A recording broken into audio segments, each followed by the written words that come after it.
ফেনীর ফুলগাজী উপজেলায় বন্যা পরিস্থিতির উন্নতি হয়েছে, তবে বন্যা কবলিত এলাকা থেকে পানি নামার সাথে সাথে ফুটে উঠেছে ক্ষয়ক্ষতির চিত্র। এতে বেশি ক্ষতিগ্রস্ত হয়েছে হতদরিদ্র, দিনমজুর ও প্রান্তিক কৃষকেরা। আর নদীর বাঁধ মেরামতের জন্য নির্দেশনা পেয়ে কাজ শুরু করেছে পানি উন্নয়ন বোর্ড। ফুলগাজী সদর ইউনিয়নের উত্তর বড়িয়া গ্রামের মৃত আবুল কালামের স্ত্রী নাসিমা আক্তার এক ছেলের বউ ও দুই নাতিকে নিয়ে পানিবন্দী আছেন 2 দিন। ওয়ালটন আবারও মিলিয়নিয়ার অফারে ওয়ালটন ফ্রিজ কিনে আপনিও হয়ে যেতে পারেন মিলিয়নিয়ার। সরকারি তরফ থেকে কোনো সুপেয় পানি ও খাবার পাননি বলে অভিযোগ তার। তিনি বলেন, আকাশ মেঘ দেখলে এখন মনে ভয় লাগে।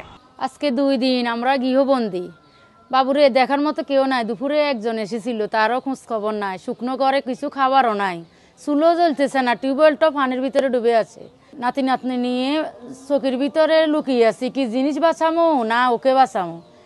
কিন্তু মেঘ দেখলে ভয় লাগে, কখন জানি আবার বন্যা আসবে, কি করবো। দেখেন তো সব গৃহবন্দী, কাউকে বাঁচাইতে পারি না। হাঁটু সমান পানি হয়ে গেছে, ওই পানিতে সব এখন আমরা ডুবি রয়েছি। সব জিনিসপত্র পানির উপরে বাসের, কাকে ধরমু কাকে বাঁচামো বুঝতে পারতেছি না। কাল রাত থেকে পানি হুট করে চলিয়ে আসছি, পুরা ঘর সব এলোমেলো এলোমেলো রয়েছে, আমরা চকির উপরে বসে আছি। বন্যায় মানুষের ঘরবাড়ি, ফসলি জমি, গ্রামীণ সড়ক নষ্ট হয়ে গেছে, ভেসে গেছে পুকুরের মাছ। চরম কষ্টের মধ্যে দিন পার করছেন স্থানীয়রা। সবসময় কষ্ট ভোগ করতে চাই না। আমাদের যে বিলোনিয়া থেকে যে আসা মোহনী নদীর যে টেকসই একটা বাঁধ চাই, আমরা তা এবং সহায়তা কোনো কিছু চাই না, আমরা একটা টেকসই স্থায়ী একটা বাঁধ চাই। সকালের পর থেকে পানি একটু একটু কমতেছে। আমরা যারা ঘরবাড়ি ছাড়ি দিয়ে বিভিন্ন জায়গায় আশ্রয় নিয়েছিলাম, এখন আমরা আস্তে আস্তে ঘরবাড়ির দিকে যাইতেছি, গবাদি পশুগুলা নিয়ে। তারপর পানি কমাতে আমাদের বাড়িঘরগুলো পরিষ্কার করার জন্য আমরা বাড়িঘরের দিকে যাইতেছি। কিছুটা উন্নত হয়েছে, ঘর থেকে নেমেছে। এখন রাত্রে তো সারা রাতে ছিল, এটা কিছুক্ষণ আগে নামছে আর কি। পানিগুলা আবার বাড়তেছে, বৃষ্টি হলে আবার বাড়িয়ে দেয়। বাঁধের ভাঙন পরিদর্শন করেন পানি উন্নয়ন বোর্ডের পূর্বাঞ্চল কুমিল্লার প্রধান প্রকৌশলী।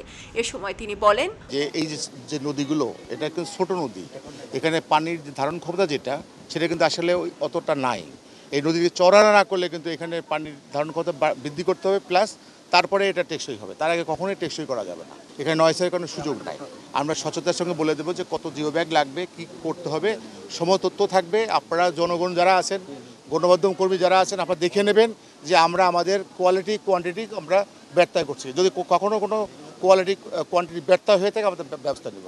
গত কয়েকদিনের ভারী বৃষ্টি ও উজান থেকে নেমে আসা পাহাড়ি ঢলে গত বৃহস্পতিবার রাত 10টার দিকে ফেনীর মুহুরী ও সিলুনিয়া নদীর 2টি স্থান ভেঙে লোকালয়ে পানি প্রবেশ করে 5টি গ্রাম প্লাবিত হয়। খবরের কাগজ, নিখাত, নির্ভীক, নিরপেক্ষ।